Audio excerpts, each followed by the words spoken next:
Yo, what's up, guys? I finally found myself back into 2023 and this upcoming draft. I'm gonna do 7 round mocks for different teams. Let me know what team you want me to do. Put it in the comments, and I'll gladly do one for your team. But basically, here's how the mocks are gonna work. I'm gonna use the PFF simulator. I don't necessarily agree some of these players are gonna fall to where it says they will, but I'm gonna have to go with what it says. So I'm gonna pick who I think would be the best pick at that position in the draft. But I'm gonna do 2 rounds, or 2 run-throughs. You guys can tell me which one you like better, but I'm gonna try and switch it up between those two as much as I can. So this is a Cincinnati Bengals mock draft, 7 round mock draft. So we're gonna go ahead and put it on medium speed so I can give you guys some explanation into what I think they should do and why they should do that. The Bengals really never trade any of their picks. They pretty much always stick with what they have, as you can see here. Just straight up all 7 rounds every single year. It's kind of, I don't know how I feel about that. It's a little less exciting. It also seems to work for them, so they're drafting pretty well recently, as Joe Burrow said. But basically what matters here is that the players that should go in front of the Bengals end up going in front of the Bengals. I feel like that's the case here. I'm not sure why this pick right here bothers me every single time. Tanner McKee, in my opinion, is not a first-round pick. But anyway, it's the only problem I have with all these players that went before him. Basically, at 28, we look at some of the players available. They really need offensive line help still. The tackle problem they should have fixed last year somehow didn't. Honestly, probably cost them a Super Bowl if you really think about it. Like, they just weren't protecting him in the championship game.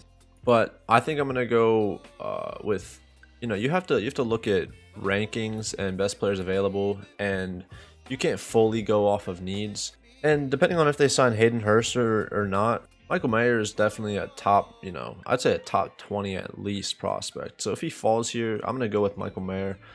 Bijan Robinson's someone I would definitely consider too, although they have Joe Mixon. But how are you going to pass up on Robinson? He's a generational running back. It is first round. That's controversial, but it's an option. We could go tackle here, but I don't think any of these tackles are first round tackles yet, so we can go to that next. But we'll see who falls. I feel like the Bengals can get a solid second round tackle depending on who's there. All right, so here at 60, like I said, we're gonna look at some tackles. I'm not even sure any of these 3 players are gonna even fall to 60. Let's check out a few other of their needs. They could go corner here. There's some solid corners left. I don't think Cam Smith will fall this far.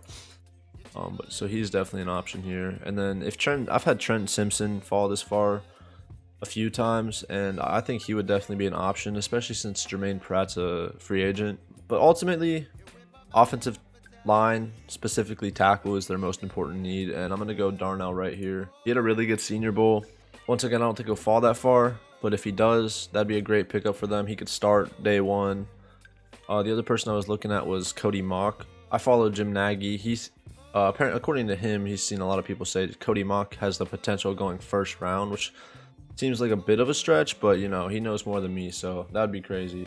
The other person I was looking at in round 2 that I forgot to show you guys would have been Darnell Washington, and that's if we didn't go Michael Mayer in the first round, because I think Darnell Washington is a good fit with the Bengals. Like I said, I don't know if they sign Hayden Hurst, then this changes, but Washington's huge. He's a super special athlete.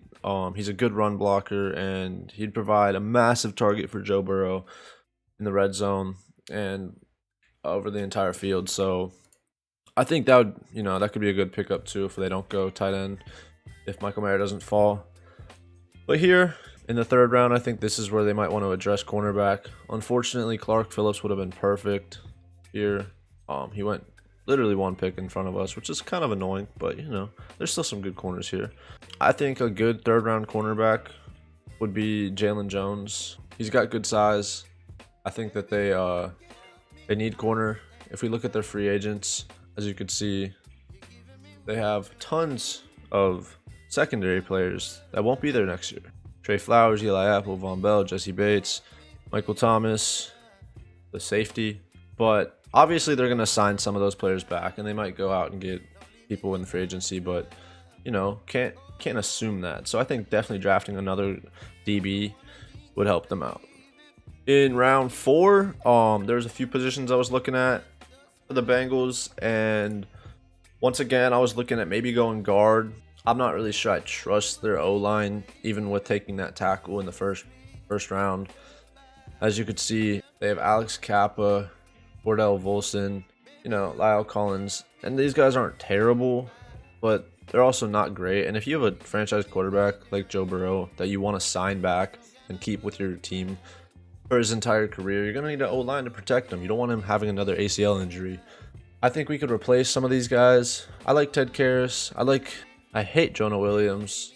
I think he needs to go, but they're replacing him with Darnell Wright. So I was looking at cornerback, I was looking at guard, and I was looking at running back. Sometimes I had Roshan Johnson fall to me here, and I like that, but he didn't fall this time, and we just took a cornerback, so I think Andrew Voorhees here is one of the best guard prospects available in this round.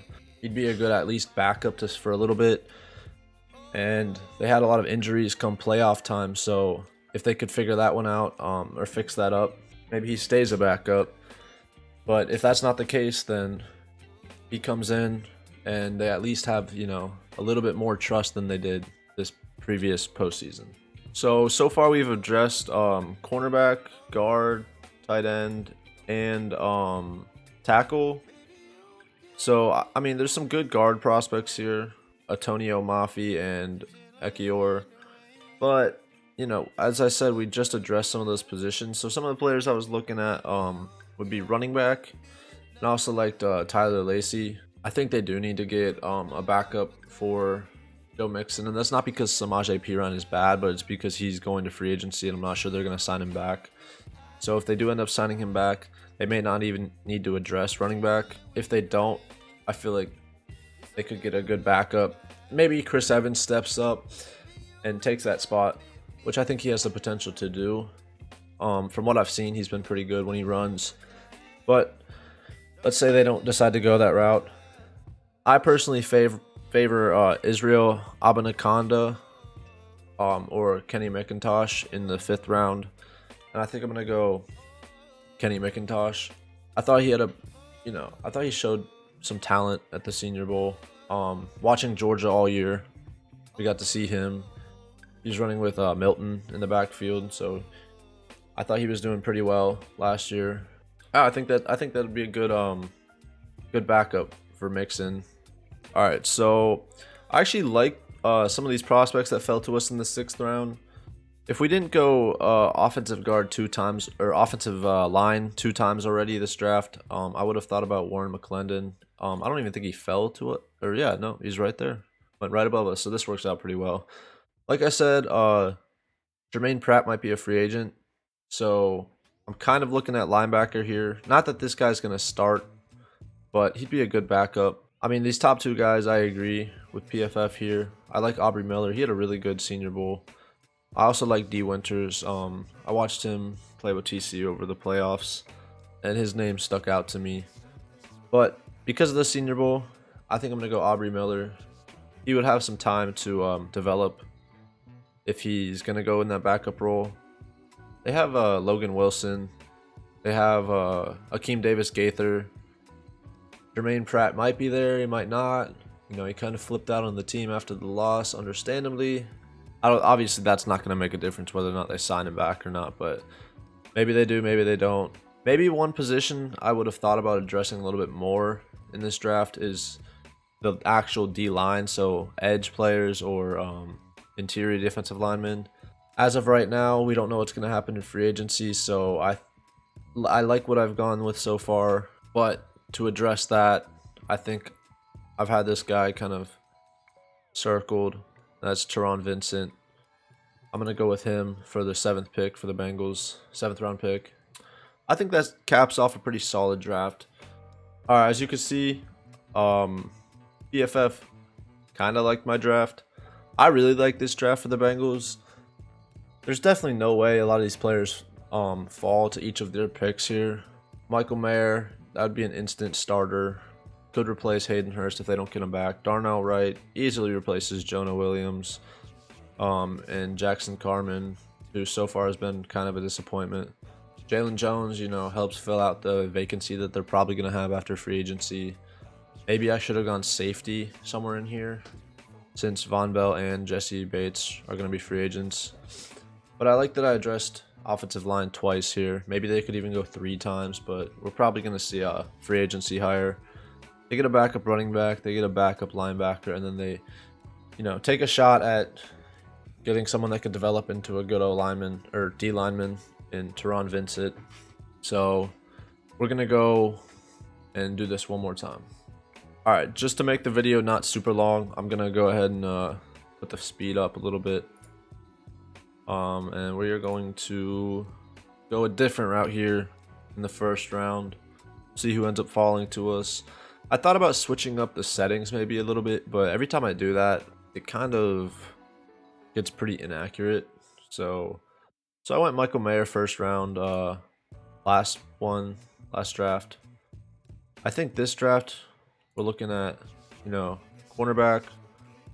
We're looking at offensive tackle, and I think they do have a good chance at going offensive tackle here. I actually really like these two guys, and this may surprise you, and I know I've done this a few times, so I know that the grade is going to be bad for it, but I'm going to go DeJuan Jones. He has like unbelievable length in his arms. He had a good Senior Bowl too, and we're keeping him in state, Ohio State to Cincinnati. So all right, round 2, we went offensive line first round, which gives us some options here.